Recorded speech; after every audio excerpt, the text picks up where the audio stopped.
Hello, everybody. My name is Morgan Fairbairn.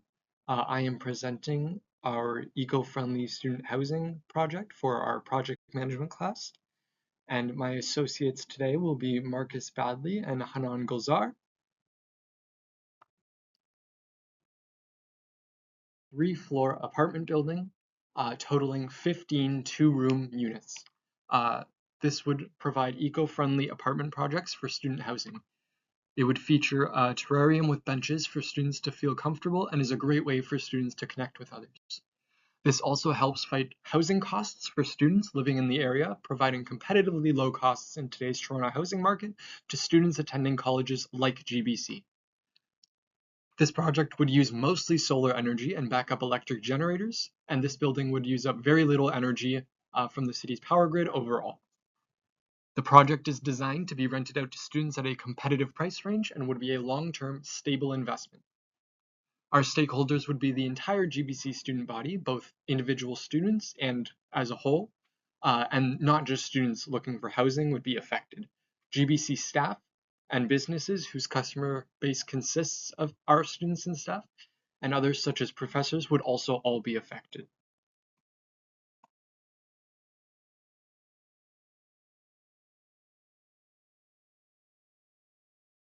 Mentioned above, some of our stakeholders would be the GBC student body, campus staff, and student-driven businesses, as well as professors. These people would be affected and should be aware and interested in this project for a few reasons.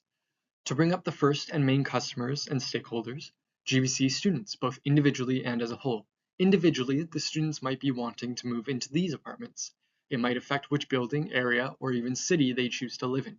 As one body, the student body would be affected because better, more affordable housing affects both domestic and international diversity and would affect the racial, ethnic, and cultural background splits of the students studying, working, and living here.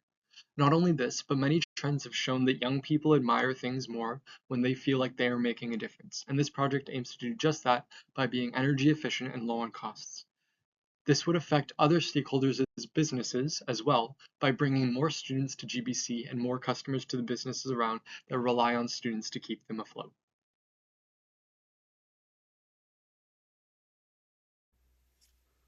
How much will be delivered in milestones?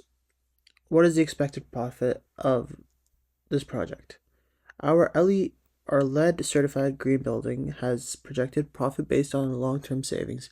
According to our business case, property values may increase up to 10%, while energy and maintenance costs are reduced by 30 and 20%, respectively. Our estimated project cost is around $50,000, and our payback period for our stakeholders is 3.5 years. How was the estimation gathered? We collected survey data from LinkedIn and Instagram and used stats from Canada Green Building Council. Survey insights show 45% of respondents are likely to live in green buildings, and over 50% support government investments.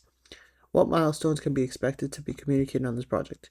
Key milestones from our project schedule include final design approval, permit and licensing secured, construction start, midpoint inspection, final inspection, and handover, which align with the zero duration milestone or WBS.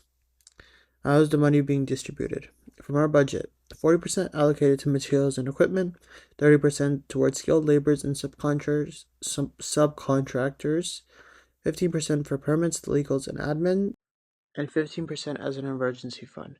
We ensure proper alignment with the work packages and research assignments. When can the return be expected to be received? The ROI is projected to begin post-occupancy with a break-even in 3.5 years. Savings begin immediately through reduced energy usage and lower maintenance costs. This project has been researched and is prepared to be followed by statistical information. Even though we have verified information, there are still risks associated with our project. These risks can be examples of budgeting, material resources, equipment failures, health and safety issues, workplace injuries. Examples of risk avoidance include safety equipment, assessing the instructions or the blueprint to understand how to do the job before we get on the task. And it also includes asking the supervisors how to get what we need to get done. ensuring that we do things the right way.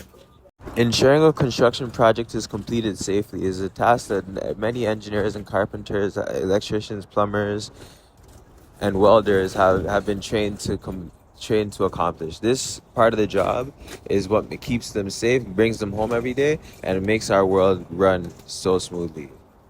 We are prepared to avoid these risks by ensuring that we apply the safety measures, technical, engineering, structured information sets, and follow the steps to accomplish this goal realistically.